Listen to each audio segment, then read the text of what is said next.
Milo was a little boy who loved quiet nights and gentle dreams. He lived with his grandmother and his puppy, Pip, in a cozy cottage on the edge of Maple Wood. Milo was curious about the world, but he was also a little afraid of the unknown, especially the dark forest that began where his backyard ended.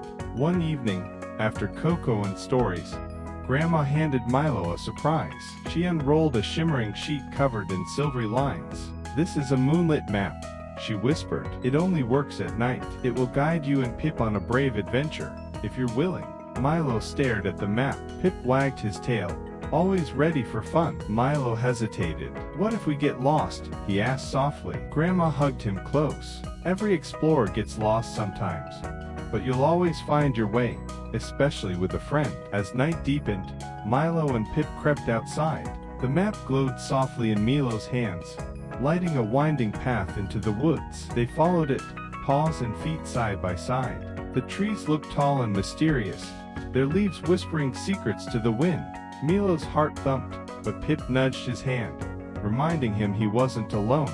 Suddenly, a gust of wind snatched the map and sent it fluttering up into the branches of a tall oak. Milo gasped, "Oh no!" Pip barked and leapt, but the map was stuck, high above their heads. Milo looked up, his worry growing.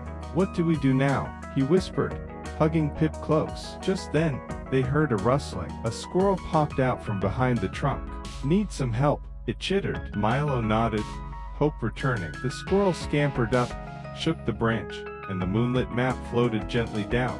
"Thank you." Milo beamed as he caught the map. It glimmered brighter, pointing the way deeper into the woods. Soon, they reached a stream. The map's glowing path seemed to stop at the water's edge. Milo frowned. "I can't swim across." Pip barked and pawed at a log lying nearby. Together, they pushed the log to the edge, and, step by careful step, balanced their way over, giggling as Pip wobbled and nearly tumbled. On the far side, the woods opened to a clearing filled with twinkling fireflies. An old owl perched on a branch, watching with wise eyes. "Why are you out so late, little ones?" the owl asked. "We're following the moonlit map," Milo replied, holding up the shimmering sheet. The owl nodded, his feathers glowing in the moonlight. "Sometimes, the path you follow is less important than the courage you find along the way." The map shimmered, its path leading onward. Milo and Pip pressed on, the forest growing quieter, moonlight casting gentle shadows. At last, the map led them into a small clearing, where a patch of wildflowers glowed pale blue in the moonlight. Milo blinked in surprise. "Pip, look, those flowers grow right outside our window at home." He smiled with relief. "I think we're close to home." The map glowed one last time, then gently faded, its silver lines vanishing as if they'd melted into the night air. Hand in paw, Milo and Pip followed the trail of wildflowers through the dark. Before long, they saw the golden light of their cottage glowing between the trees. Grandma waited at the door, warm cocoa ready. "How was your adventure?" she asked, as Milo and Pip tumbled inside. Milo snuggled into Grandma's lap, Pip curling up beside him.